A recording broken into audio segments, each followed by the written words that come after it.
So I got your, did you, oh, first, did you like the film? Did you think the film was great? I thought it was well done. Okay. It was well done, and I didn't know that Regina King directed it. Yeah. Yeah, that did surprise me. Wow. So yeah, it Yeah. was yeah it was a bit of a ride. Yeah. Well, there was, I mean, I didn't know much about each individual person. Hmm. Um, like I knew how good an athlete Jim Brown was, but beyond that, I really didn't know. I didn't realize that he got out of the NFL before he had to, which seemed like a wise move. Uh, Uh, and you know, I've like probably anybody my age, because it used to be required reading.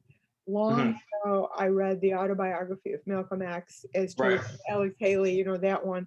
Yes. So he wasn't a complete surprise. Um, and Muhammad Ali, I can't call him anything else, you know. I thought the actors were interesting because they weren't really doing like, they weren't trying to imitate those guys, but they were getting them, you know, the speech Hmm. patterns. Hmm. Hmm. Yeah, Hmm. they were Hmm. super. And I really didn't know anything about Sam Cooke other than that he died young and the music, you know. I think that's what everybody knows. Um, so it was educational. Yeah, yeah. So did you have any information of the time to speak of, or was that just like not culturally relevant for you? You mean when it actually Okay. happened? I think it happened in what, 1960 what? Yes, through the mid to late 60s. Oh, I can give you a whole thing on that. No, the problem was, just to be clear, I'm 70s. Okay, so in Mm. in Mm-hmm. 1960, I was 10. Mm-hmm. Mm-hmm.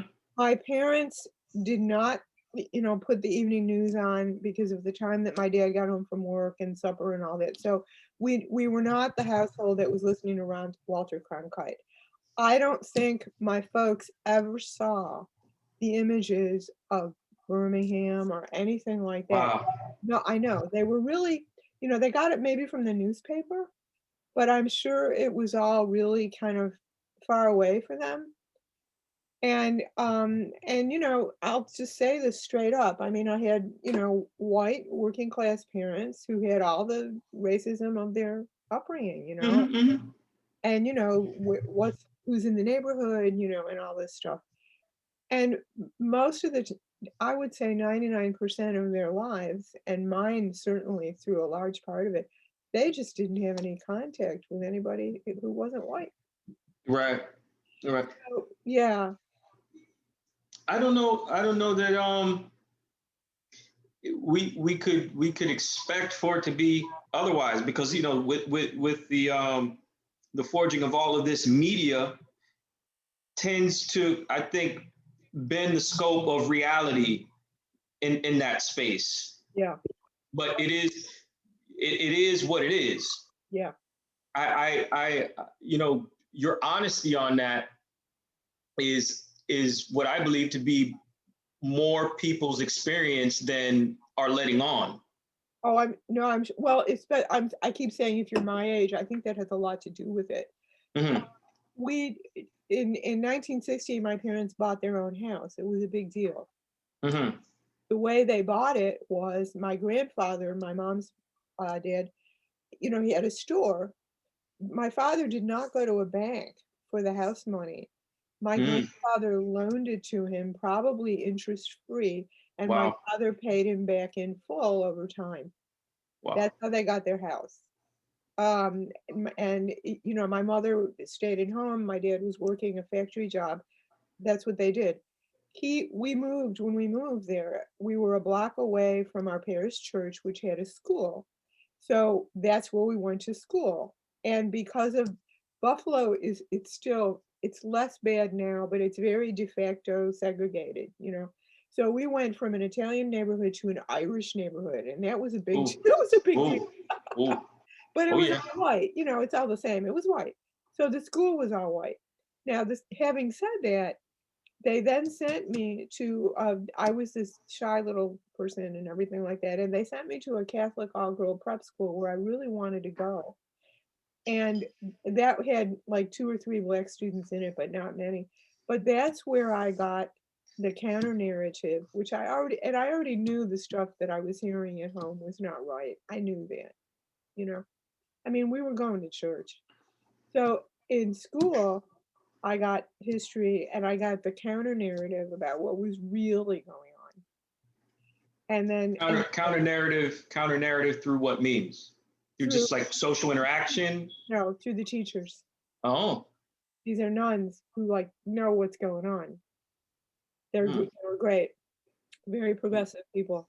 So then I go to college, and in my sophomore year, first semester, I had to take a required political science class. And I already knew more stuff about desegregation in the South and the voting stuff, you know, somewhat. But one of the things we had to read in this political science class, and up until we moved, I think I still had the book, I might still have it. There's a very powerful collection of stuff called Letters from Mississippi, which Hmm. were, were letters Familiar. written home by the students who went to Mississippi to help people register, and what they saw. And I mean, they were white, they got to leave, but they were very aware of that. And it was their first time working alongside people who were not like them. And so it's, God almighty, I must have read that book 3 times. It's so powerful. So, you know, I got better. And you know, and then when I taught, you know, then I really had to confront things. The school district where I taught was in my mother's hometown, and there was, you know, like one high school and one what would now be called the middle school, and I was in the 7th grade. And I'm Hmm. not exaggerating, they tracked the kids by performance and to some degree by behavior. And of course, Hmm. all the kids in the lowest track that you never had any hope of getting out of were all the kids of color. Um, and it was very hard to get them out of there. I tried, but I was a brand new 22-year-old teacher and nobody was listening to me. Hmm. Um, Does anyone listen to you now? I'm sorry. Does anyone listen to you now? Maybe more than they would then. I mean, I You know, get, you know, but the guy who was the principal of the school, you know, he was a really old time guy. He had gone to school with my mother. So, you know, that's what kind of town it was. My mother thought, this is great, she's going to stay there forever. Well, no, I didn't know enough about what I was doing. So we had really poor kids in the school. Hmm. And, you know, and you could, Poor economically. yes, I Okay, mean, okay, you okay. couldn't, and some of the home situations were awful. And, you know, Uh, like, you couldn't make up for that. You know, you just couldn't. hmm. Um, and so, and they did the school at that time. I mean, this is 1972, so it's really a long time ago. They didn't even try. You know, Hmm. the principal was all about discipline and having a quiet room and all that. And I had some success with a lot of the kids, some, but I felt like I just didn't know anything about what I was doing, and that's what made me go back to school. Hmm. Hmm. Hmm. Okay. So how did that prepare you in the pursuit of, you know, pursuing information and education to kind of foster or bridge a gap? I Is think that I think somewhat. What I didn't expect when I went back to school, and this wouldn't happen now. I went to MSU here to get a master's degree, and then I was going to go back to secondary school teaching because MSU still it has a really strong like education thing. But then I got sort of I mean, I was really conflicted about this, but I got sort of pulled into just literature. And then then I got really encouraged to apply for the PhD program, and I mm, never intended to do that. So I did that. So you know, if I had any luck on the job market, I knew I would be teaching college, which is what happened. If that had not worked out, because a lot of people in English don't get jobs, lots, I would have gone back to secondary school teaching because I knew, I mean, teaching was what I knew how to do. But, and I had a little bit more prep, but not much, but it would have been better had I gone back because by that time they were doing more education about kids' needs and, there were programs and it was, I mean, I think it was some better, you know. But, I mean, to be honest, I think a lot of what's needed, and this is still true now, is they have to throw money at this a lot of resources and a lot of money, small classes, stuff like that. And money in what sense? Like, are we social programming? Like, what is money going to do? Well, I'm just talking about the schools rather than, I mean, in a way, schools are social programs. I mean, they can't, right? And they do know now they have to feed kids. I mean, Grand Rapids has a huge feeding kids program, which when they close down in-person instruction, I'm on the email for the school info because I can't stop, and they have sites where kids can still go to pick up meals if they need them. Yeah, it's this town is big on philanthropy, but it's not big on some other things. So, so social, throwing money at it in the sense of you train the teachers way better and way more. You don't put the youngest, least experienced people with the most difficult kids. And if you do, you mentor them throughout so that they know what the hell they're doing. You make it a point to have buildings which are physically in good repair, which is not always the case. You get the kids the material resources they need. Everybody needs books. They might need uniforms. They might need, this sort of thing. And you make the class sizes small, which is also expensive, but it pays, it pays it back. That's what I mean when I say something. Okay. Because if you look at the high performing schools in different, in rich districts, that's what they have. Except the parents can supply a lot of it. But teachers love teaching in those places. They get paid a lot. They're teaching, I mean, it's just so different. Well, I agree with you on that, but in add on, what rich communities also have is a social affirmation coming into the space. You mean go ahead. A social affirmation in the sense of not just being but belonging, and even having more so an awareness of why more so. You mean the kids? The kids. Yes, and the families. Yes. Yes. No, yeah. I agree with you. I mean, the other side of what I just said is that the kids have to feel like they belong there. The parents have to feel welcome. And the hardest thing for me was, because I was trying so hard with my 7th graders, was parents' night. And the other faculty warned me, people don't show up. People didn't. I was heartbroken. I was so naive, but people didn't come. For whatever reason. So what? I mean, I don't know if it's a different question in retrospect from that time, looking at that, as if if whether or not you have like an evolved perspective on it. But just to that, what are your thoughts on why that didn't occur? Like what were your senses on that? I mean, and I am talking like hardly any of the parents came, not just the poorer kids. I had a few. I remember seeing a few of the parents from the high performing group, but not many. I mean, not what it should have been. My parents always went to those things. Right. And then in the lower performing group, oh, this will break your heart. I had this kid in the class that I found almost uncontrollable, and he had been in a some kind of residential program because he was emotionally really fragile. And so they put him in this environment where you know, you had to be a pretty strong little kid to survive this, you know, Yeah. just had to know, the other kids had to know you wouldn't take any stuff, you know, and all. Mm-hmm, Well, he couldn't do that. So he mm-hmm. lasted until like December, but he was also capable of spectacular misbehavior and setting other kids off.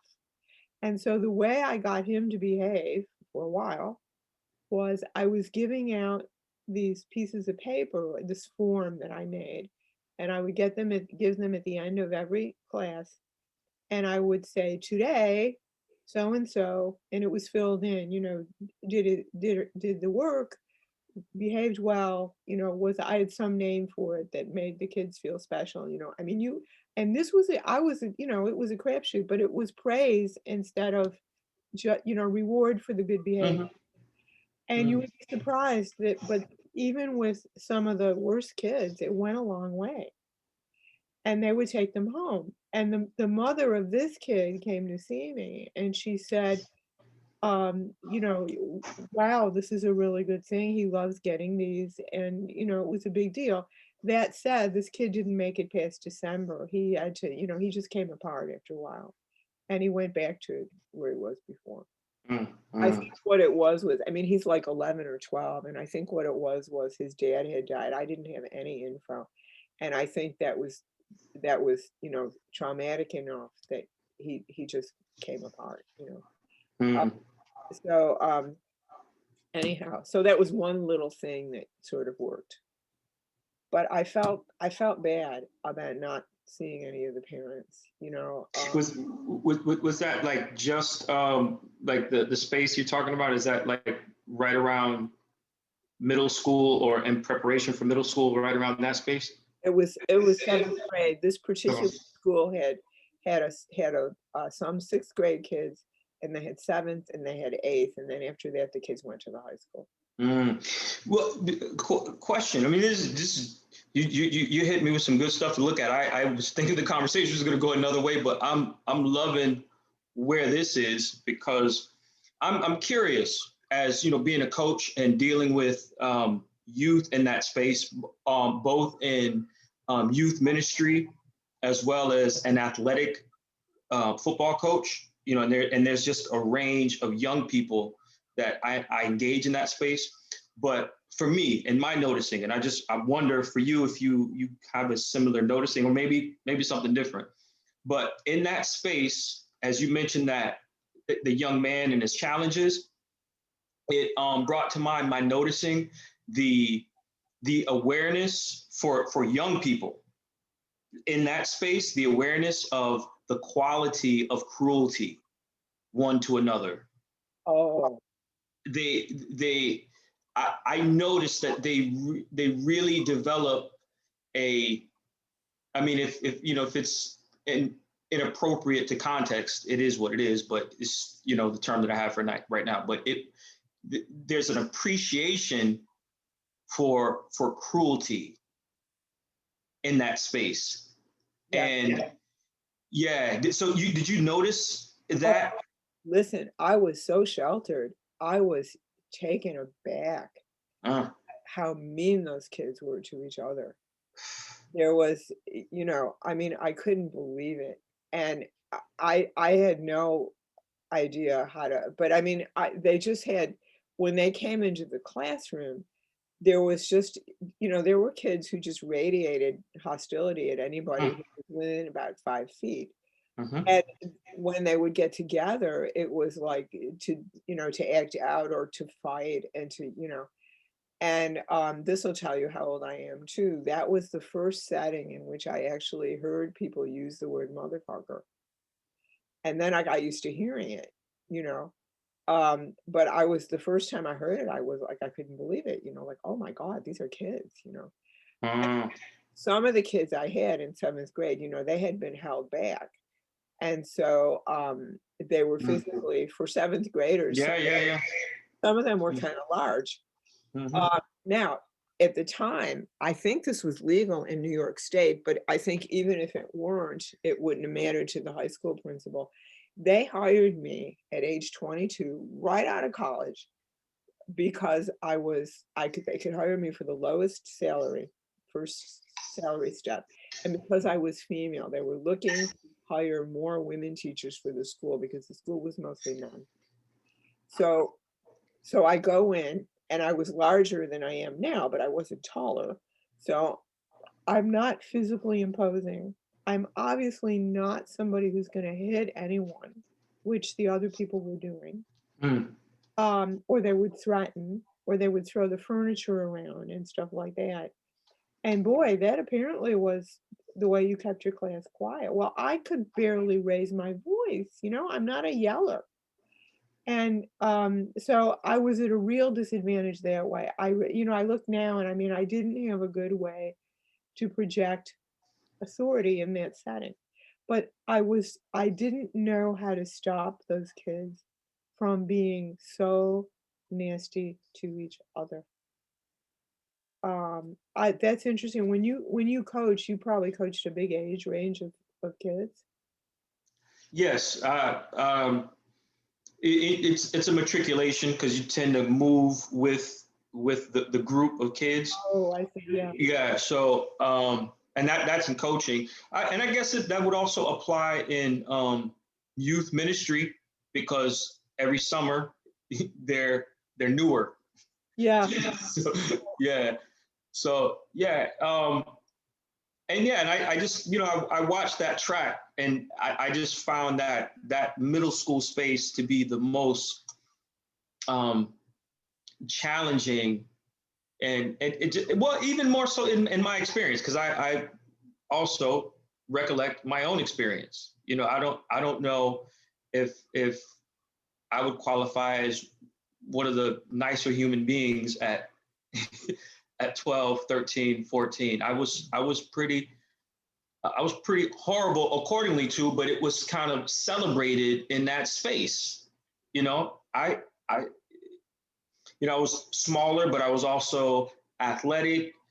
So, the combination called for me to just, kick some ass. Right. And it was celebrated, and it was, it became a part of identity. And if you were in any way less than comparable in the space, I mean, in my street vernacular, you were food, and it was the way to be. I mean,